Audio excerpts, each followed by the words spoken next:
My mom thought she could replace my father with her creepy new boyfriend and make me call him Dad, but she didn't realize I still had contact with my actual dad. I was 13 when my mother got engaged to Brandon. Dad had been convicted for manslaughter 5 months ago. He called someone at the bar, but he wasn't even drinking. I was there with him. He went into the bathroom, then came out minutes later looking panicked and covered in blood. He shouted for someone to call the police, and they arrived quickly. But then without saying much, they put him in handcuffs and took him away. The next time I saw him was behind bars. It never made much sense though. Dad never had a violent bone in his body. He swore he didn't do it. And the way Mom acted after his conviction made me even more suspicious. She brought home Brandon instantly. On day 1, she said he was my new dad since the other one was clearly a monster, and told me that my dad was a killer who I needed to distance from for my own safety. I wasn't sure what to believe at first, but when 5 months later my mom announced to me that they were engaged and I needed to start calling Brandon Daddy, I became quite convinced of Dad's innocence. Around this time is also when it started. Brandon got comfortable. He began staring at me while eating slowly, saying things like, "You're growing up so fast, becoming such a pretty young woman." The worst part was my mom thought it was sweet. Even when I told my mom for the first time that Brandon made my skin crawl, she told me I was dramatic. She must have told him what I said though, because that night while she slept, Brandon came into my room, and he grabbed my wrist hard enough to leave marks and said, "You know what happens to naughty girls who snitch." I was terrified, but I knew I couldn't trust my mom by telling her, so I kept it a secret. I also started keeping a different secret around this time. I started writing letters to Dad. I'd hide them between my textbook pages and mail them from my friend's house after school. Dad would write back through the prison email system to an account I created without Mom knowing. Things got really bad one specific Thursday though. I came home from school one day to find out Mom had changed my last name on all school records to Brandon's without telling me. "You'll thank me when you're older," she said. That night Brandon came into my room to celebrate being a real family now, and sat on my bed. He put his hand on my thigh and said I should be grateful to have a dad who cares. I pushed him off and locked myself in the bathroom until he left. I remember writing to Dad about that incident. The letter I got back from him was on real paper this time, and parts of it were damp and see-through, almost as if he had cried while writing it. That almost broke me. But luckily there was one thing I looked forward to, the chance to see him. His birthday was coming up, and I remember enthusiastically asking Mom if I could visit him. I told her I knew she didn't like him, but it was his birthday. Just today, and for a few minutes. "Please," I said. But of course I got told no. Actually, I got told something even worse. Mom said we couldn't go because that exact weekend Brandon coincidentally had car show tickets and expected us all to go together. He specifically requested us to have adjoining hotel rooms. When I told them I'd rather visit Dad, Mom exploded. "He's a killer! You're not visiting a murderer!" When I said, "He's innocent and he's still my dad," Brandon backhanded me across the face while Mom watched. She said nothing. I was forced to go with them that weekend, and while I was sleeping, the worst happened. Brandon snuck in, he was drunk, and this time he didn't restrain himself to just a thigh grab. His hand went all the way. I had never felt so disgusting and humiliated. I remember traveling home broken. And to make matters even worse, the week we came home, my mom found the hidden letters from Dad I had been hiding. She burned them in the backyard, and as punishment for communicating with him, she took my bedroom door off its hinges for monitoring. Of course, Brandon took this as an opportunity. He would stand in the doorway at night watching me sleep. I remember that was a real breaking point of mine. I remember sneaking off into the school library past hours the next day to email DDA. I must have sent an hour-long email that made no sense because I just rambled about everything. I didn't know what I expected, if I even wanted anything because I was so numb. But then 2 weeks later, I got a reply from him. It was lengthy, super lengthy, telling me all the right things and how everything was going to be okay. But there was one thing that stuck out. "Did you check where I said?" I became confused. Check where? I started going through every single email he had ever sent me, and that's when I found it. In one of the more recent emails, Dad had told me to go up to the attic and behind the radiator.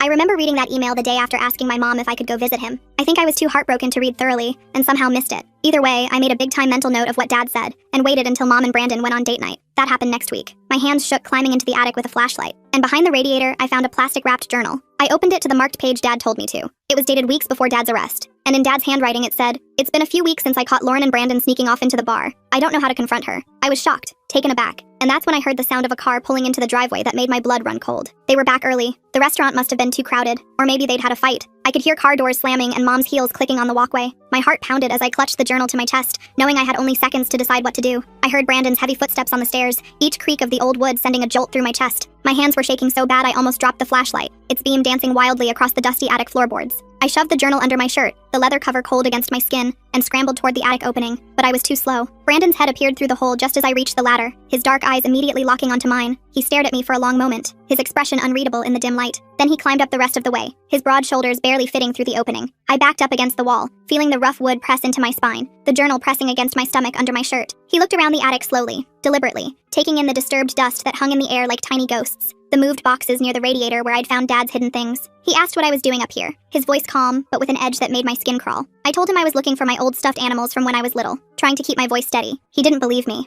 I could see it in the way his jaw tightened, the way his hands flexed at his sides. He stepped closer, and I could smell the wine on his breath from dinner, mixed with his cologne that Mom said was expensive but always made me feel sick. He said I was a terrible liar, just like my father. The words hit me like a slap. Then he grabbed my arm, his fingers digging in hard enough to bruise, and yanked me toward the ladder. I had to use my other hand to keep the journal from falling out of my shirt. pressing it tight against my body. Mom was waiting at the bottom of the ladder, her arms crossed and foot tapping impatiently. She looked annoyed, asking why I was sneaking around like some kind of thief in my own house. Brandon told her I was probably hiding something, his hand still gripping my arm possessively. He suggested they search my room, and I saw a flash of something dark in his eyes. I panicked and said I just wanted to find my old teddy bear because I couldn't sleep without my door. The words tumbled out too fast, too desperate. Mom rolled her eyes but seemed to buy it, probably because she was tired and didn't want to deal with more drama. That night I waited until I heard them both snoring, Brandon's deep rumble mixing with Mom's softer breathing. The house settled into its nighttime creaks and groans as I carefully hid the journal inside my pillowcase, feeling the corners dig into my cheek when I lay down. I couldn't risk reading more with Brandon checking on me every hour, his shadow appearing in my doorway like clockwork. The next morning was Saturday. Mom made pancakes like nothing had happened, humming off-key to some song on the radio. The normalcy of it made my stomach turn. Brandon kept staring at me across the table, his eyes following every movement as I pushed food around my plate. I excused myself to use the bathroom and took the journal with me, hiding it in the tank of the toilet wrapped in a plastic bag I found under the sink. The water was cold on my arms as I carefully placed it inside. At school on Monday, I snuck into the computer lab during lunch, telling my friends I had to finish an assignment. The room was empty except for the hum of old computers and the tick of the wall clock. I started taking photos of each page of the journal with my phone, angling it to avoid the glare from the fluorescent lights. My hands were still shaking, making some photos blurry. The entries went back years, Dad's familiar handwriting becoming more frantic as time went on. Dad wrote about his suspicions, about seeing Brandon's car at weird hours parked down the street, about Mom acting strange and distant. One entry mentioned finding a receipt for a motel in Mom's purse when he was looking for gum. Another talked about Brandon showing up at the bar during Dad's shifts, always watching from a corner booth, always lurking like a predator studying its prey. I uploaded everything to a cloud account I made with a fake name, my heart pounding as the progress bar slowly filled. Then I deleted the photos from my phone, checking twice to make sure they were really gone. I knew Brandon might check it. He'd been going through my things more lately. When I got home that day, he was waiting in my room, sitting on my bed like he owned the place. He'd gone through everything. My drawers were dumped out, clothes scattered across the floor like fallen leaves. My mattress was flipped, the box spring exposed. Even my old jewelry box was emptied, cheap necklaces and friendship bracelets tangled together. He asked where it was, his voice dangerously quiet. I played dumb, asking what he was talking about, trying to look confused instead of terrified. He grabbed my shoulders and shook me hard, my teeth clicking together. He said he knew I found something in the attic, that he wasn't stupid. Mom came home then, her keys jingling as she called out hello. She asked what was going on, surveying the destruction of my room with raised eyebrows. Brandon smoothly lied, his entire demeanor changing in an instant. He said he was helping me reorganize my messy room, that I'd asked for his help. He even smiled, that fake smile that never reached his eyes. She believed him like always, probably because it was easier than asking questions. That night at dinner, Brandon announced they were moving up the wedding. Instead of next year, it would be next month. He said he couldn't wait any longer to make our family official. Mom squealed with excitement, clapping her hands like a child. I felt sick, the chicken on my plate suddenly looking gray and unappetizing.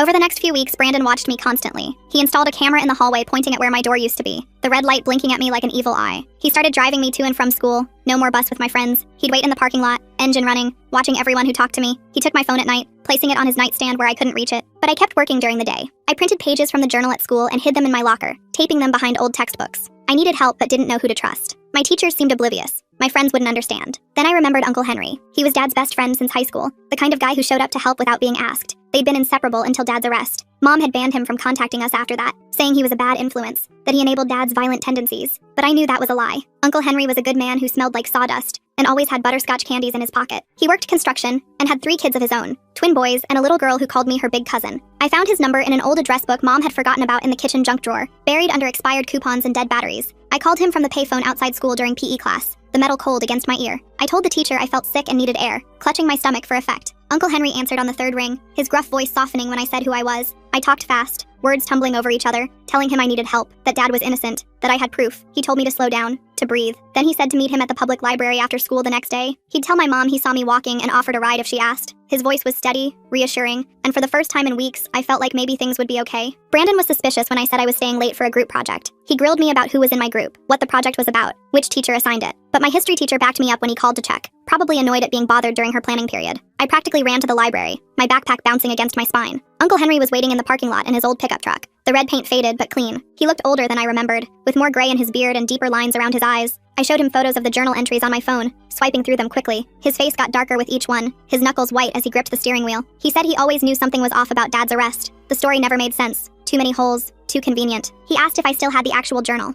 I told him where I hid it, and he nodded approvingly. He said we needed more than just Dad's suspicions. We needed real evidence, witnesses, something concrete. He knew some people who worked at the bar that night. Maybe they saw something, remembered something the police didn't bother to ask about. Over the next 2 weeks, I met Uncle Henry at the library 3 more times. Each meeting felt like a spy movie, checking over my shoulder, taking different routes. He'd tracked down Edward, who was working security that night. Edward was a big guy with kind eyes who remembered everything. He remembered Brandon being there, which was weird because Brandon had told police he was home all evening watching TV. Edward said he saw Brandon go into the bathroom right before Dad, maybe 30 seconds. But Edward had been too scared to speak up after Dad got arrested so fast, afraid of getting involved, afraid of Brandon, who had connections everywhere. Uncle Henry also found Carolyn, who was bartending that night. She had curly red hair and a sharp memory for faces. She said Brandon had been coming around for weeks before the incident, always asking about Dad's schedule, pretending to be friendly. She thought it was strange but didn't think much of it at the time. People asked about regulars all the time. She remembered Brandon ordering a drink that night, a whiskey neat, then disappearing for a while before the body was found. She'd been the one to call 911, her hands shaking so bad she could barely dial. The breakthrough came when Uncle Henry talked to Brian, who managed the bar. Brian was an older guy who'd run the place for 20 years. Brian mentioned they'd upgraded their security system a month before the incident. The police had only taken the main camera footage, but there was a backup system that recorded the hallway to the bathrooms. Brian still had those files on an old hard drive in his office. He'd forgotten about them until Uncle Henry asked, the drive gathering dust behind old liquor invoices. We met at Brian's house to watch the footage. His living room smelled like cigarettes and coffee. My stomach was in knots as Brian connected the drive to his laptop. The timestamp showed Brandon entering the bathroom at 9:47 p.m., walking casually like he had all the time in the world. Dad entered at 9:52 p.m., probably just needing to use the bathroom after his shift. Brandon came out at 9:51 p.m., checking his watch and smoothing down his shirt. Dad came out at 9:53 p.m. covered in blood, shouting for help, his face a mask of shock and horror. It was clear as day.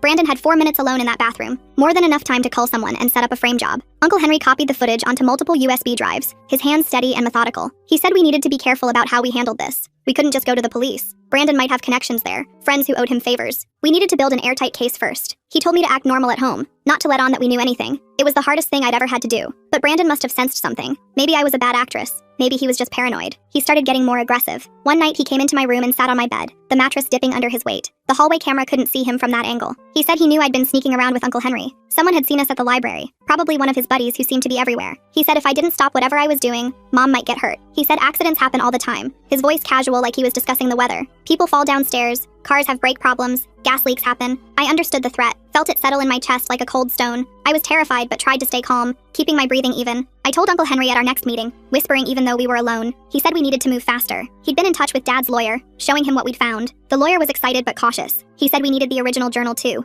It would strengthen the case, prove the photos weren't doctored. I told him I'd get it, even though the thought made me want to throw up. That night I waited until 3 a.m., watching the clock's red numbers change with agonizing slowness. I crept to the bathroom, my bare feet silent on the carpet. I carefully retrieved the journal from the toilet tank, the plastic still protecting it. It was still dry in its plastic wrapping. Dad's words safe. I put it in my backpack for school, zipping it into the inner pocket. But when I came out of the bathroom, Brandon was standing in the hallway like a ghost. He asked what I was doing up, his eyes glinting in the darkness. I said I felt sick, holding my stomach. He stared at me for a long moment, then let me pass. I felt his eyes on my back all the way to my room. The next morning, my backpack was gone. I found it in the kitchen, empty, its contents spread across the table. Brandon was sitting at the table with the journal in front of him, flipping through pages with theatrical interest. Mom was reading it, her face pale and confused. Brandon had told her I'd been writing fantasy stories about him, that I was disturbed, that I needed help. He'd started pointing out specific entries, saying, "Look how she's trying to copy your husband's handwriting. See how she mentions you and me together? This is clearly her sick fantasy about breaking us up." Mom's confusion turned to anger as Brandon kept talking, weaving his lies with just enough truth to make them believable. Mom believed him. She said she was disappointed in me, that making up lies about Brandon was sick, that she thought I was dealing with Dad's absence better than this.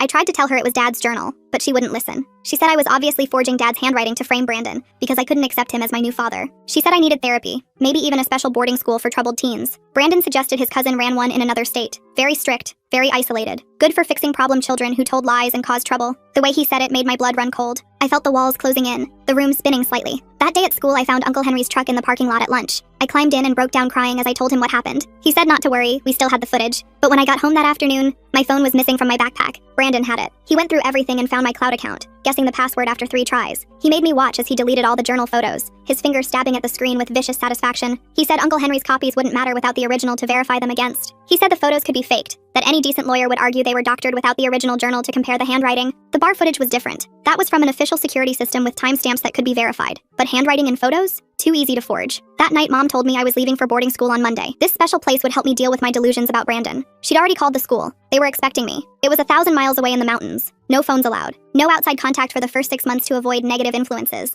I realized this was Brandon's plan to shut me up for good, to make me disappear without actually calling me. I managed to slip out Saturday morning when Mom went grocery shopping and Brandon was in the shower. I could hear the water running as I eased open the front door. I ran to Ashley's house and used her phone to call Uncle Henry. Ashley's mom was at work and Ashley covered for me, bless her. I told him about the boarding school. He said to pack a bag and meet him at the library in an hour. But when I got back home, Brandon was waiting on the front steps, his hair still damp. He'd noticed I was gone. He dragged me inside by my hair, my scalp burning. Mom wasn't back yet. He threw me against the wall hard enough to knock a picture frame down and said I'd ruined everything. He said he'd worked too hard to let a bratty kid destroy his plans. He said Dad deserved deserved to rot in prison, that he'd been planning this for months before that night at the bar. He said Mom was easy to manipulate, so desperate for attention after Dad started working 2 jobs to pay off the mortgage. I asked him why he called that man in the bathroom, needing to hear him say it. Brandon laughed, an ugly sound. He said the guy was just in the wrong place at the wrong time. Brandon had gone in there to plant a bloody knife he'd prepared, one that would have Dad's prints on it from the kitchen at home. But the hammered guy saw him placing it near the sink and started asking questions, getting too close. So Brandon had to silence him, quick and messy, using that same knife. Then when Dad came in minutes later to help, it was perfect. The blood was fresh, Dad's prints got on everything when he tried to help the victim, tried to stop the bleeding, and in the chaos, Brandon pocketed the actual murder weapon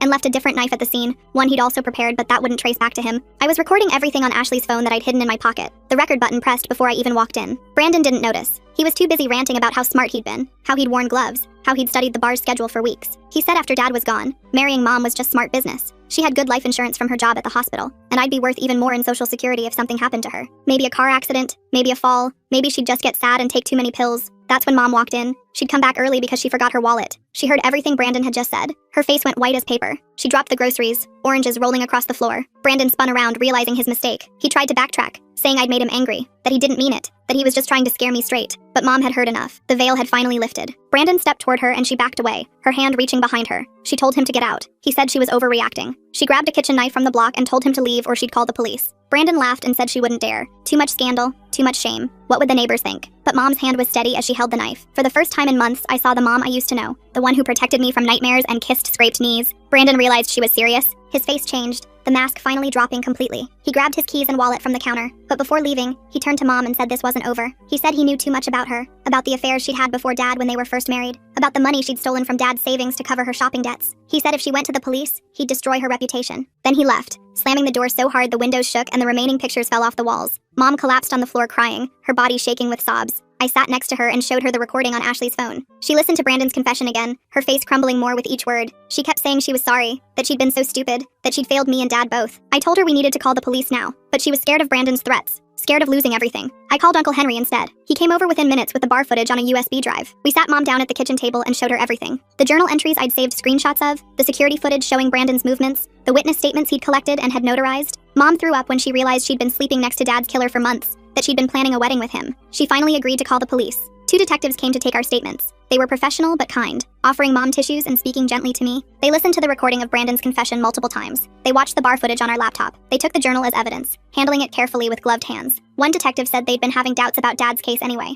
The forensics had never quite added up, but the pressure to close the case had been intense. Brandon's confession filled in all the gaps. They put out an arrest warrant for Brandon that night, but he'd disappeared. His apartment was empty, cleaned out in a hurry. His car was gone. The police said not to worry, they'd find him. They put a patrol car outside our house just in case. Mom and I didn't sleep that night. We pushed the couch against the front door and sat in the living room with all the lights on, jumping at every sound. The next morning, Uncle Henry called. He'd heard from his construction buddies that Brandon had been spotted at a motel 2 towns over, trying to pay cash for a room. The police were on their way. By noon, they had him in custody. He'd tried to run but didn't get far. They found evidence in his car linking him to the original murder weapon. He'd kept the actual knife all these years like some sick trophy, hidden in a lockbox in his trunk. The knife from the crime scene had been a decoy, but the real one still had traces of the victim's blood in the handle's crevices. Brandon tried to deny everything at first. He said I'd faked the recording using AI, that Mom was lying to protect me because she felt guilty about Dad, but the evidence was overwhelming. The bar footage showed him entering that bathroom. His fingerprints were on the real murder weapon once they tested it properly. The forensics that hadn't matched Dad suddenly made perfect sense when applied to Brandon. Even the angle of the wounds matched Brandon's height, not Dad's. Faced with everything, Brandon finally broke. He confessed fully in exchange for a plea deal. He admitted to planning the whole thing,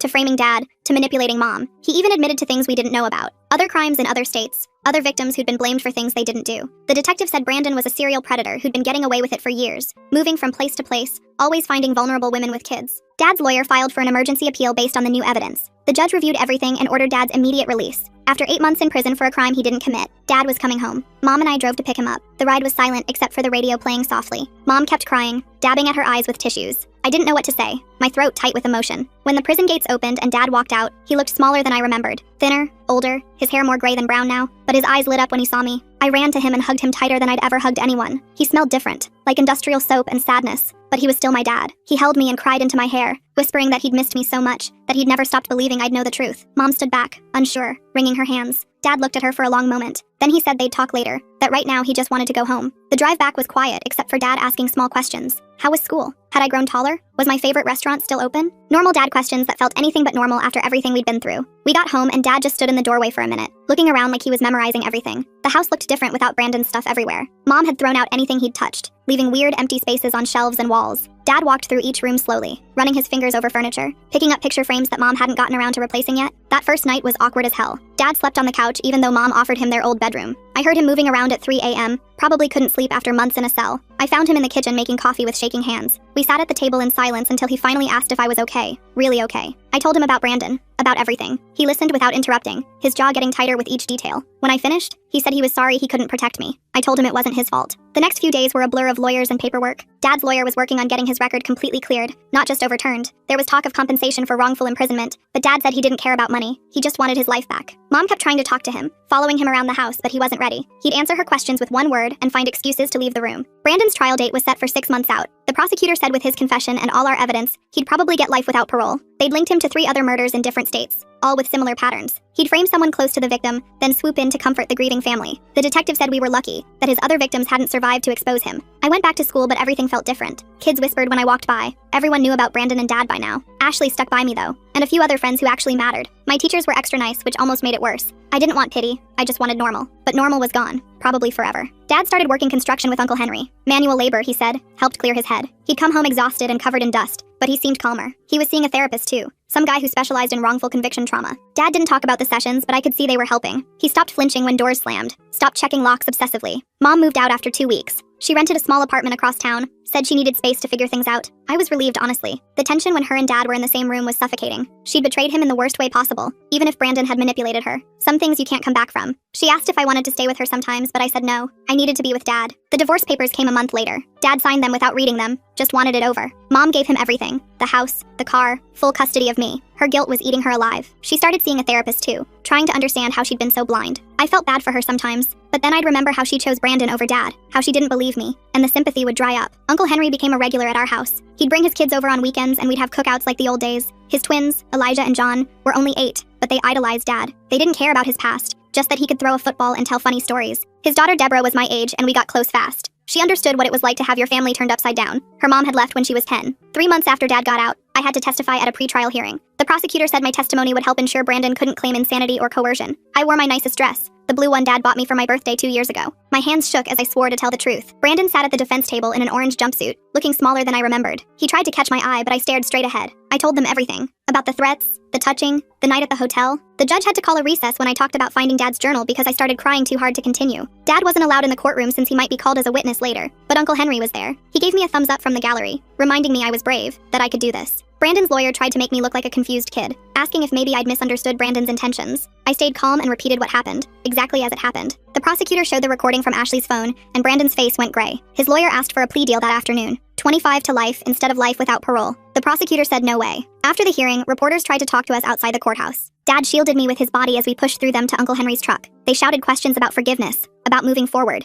about how it felt to see Brandon in chains. We didn't answer. There was nothing to say that would make them understand. This wasn't entertainment. It was our life. Mom started sending me letters, long rambling apologies about how she failed as a mother, how she should have seen the signs. I read the first few, then started throwing them away unopened. Dad said I should consider forgiving her eventually, for my own peace, not hers, but I wasn't ready. Maybe I'd never be ready. She'd chosen a monster over her own family. Some things are unforgivable. Brandon's actual trial was brutal. They brought in his other victims' families, showing pattern after pattern of his behavior. One woman from Arizona testified about how he dated her after her husband died in a suspicious accident. She'd gotten bad vibes and dumped him, probably saved her own life. Another family from Nevada talked about their son who was serving time for a murder that sounded exactly like Dad's case. The prosecutor said they were reopening that case too. Dad testified on day 3. He wore his only suit, the one from their wedding that he'd kept for some reason. He talked about finding the body, about trying to help, about the confusion when they arrested him. He talked about prison, about missing my birthday, about writing letters I'd never get to read. His voice broke when he talked about the day I was born, how he'd promised to always protect me and felt like he'd failed. Brandon took the stand on day 5, against his lawyer's advice. He tried to paint himself as a victim of circumstance, said the man in the bathroom had attacked him first. But under cross-examination, his story fell apart. He contradicted himself, got angry, showed his true face to the jury. When the prosecutor asked about his plans for me and Mom, he refused to answer. His own lawyer looked defeated.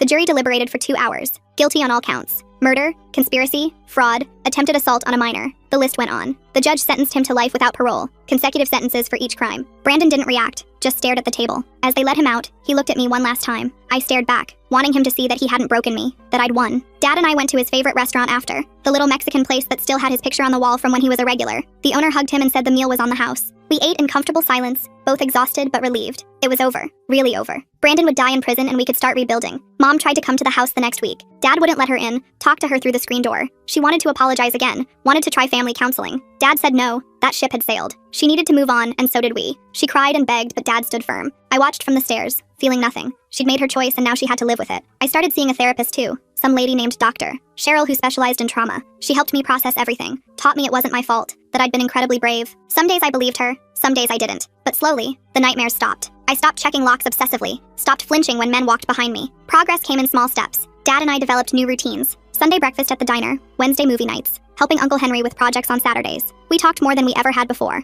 about everything. School, friends, the future. He helped me with homework even though math wasn't his strong suit. He came to every school event, cheering too loud at my mediocre clarinet performances. We were learning how to be a family again, just the two of us. 6 months after the trial, Dad met someone. Carolyn, the bartender who testified, started coming around. First just as a friend, then something more. She made Dad laugh, real laughs, not the forced ones he'd been doing. I liked her. She didn't try to be my mom, just treated me like a person. She'd bring takeout and we'd watch bad movies, making fun of the plot holes. Dad smiled more when she was around. Mom eventually stopped trying to contact us. I heard from Ashley's mom that she'd moved to another state, starting fresh where nobody knew her story. Part of me hoped she'd find peace. Part of me didn't care. She'd been so easily fooled, so quick to replace Dad. Maybe Brandon had seen that weakness in her from the start. Maybe that's why he'd picked our family to destroy. A year after everything, Dad got a settlement from the state for wrongful imprisonment. Not millions, but enough to pay off the house and put money away for my college. He bought a new truck, took a vacation to the mountains, finally started living again. He kept working construction though, said he liked the honesty of it. You either built something right, or you didn't. No room for lies or manipulation. I turned 15 that spring. Dad threw me a big party, probably overcompensating for the birthdays he'd missed. Uncle Henry's family came. Carolyn was there. Even some kids from school showed up. We had a bounce house, which was ridiculous for teenagers, but nobody complained. Dad grilled burgers and told embarrassing stories about when I was little. For a few hours, we felt like a normal family having a normal party. That night, after everyone left, Dad and I cleaned up the yard in comfortable silence. He thanked me for believing in him, for never giving up. I told him I always knew he was innocent, that he wasn't capable of hurting anyone. He hugged me tight and said I'd saved his life. We both cried a little, but it was the good kind of tears, the healing kind. Life went on. I made honor roll, started dating a nice guy named Rory from my chemistry class. Dad threatened to clean his shotgun when Rory came over,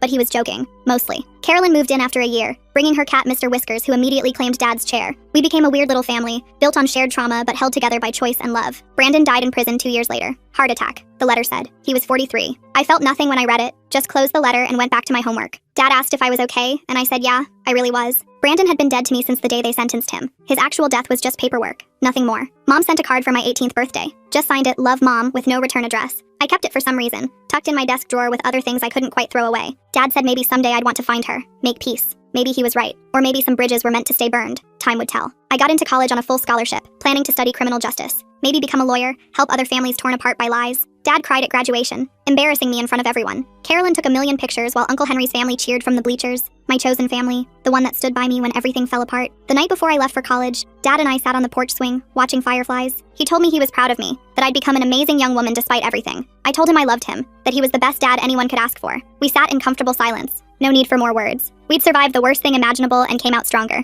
That was enough. Looking back now, I sometimes wonder what would have happened if I hadn't found Dad's journal that night. If Brandon had succeeded in sending me away, if Mom had married him, if Dad had died in prison believing nobody cared. But I did find it. I did fight back. And sometimes that's all you can do. Fight for the truth and hope someone listens. In our case, they finally did.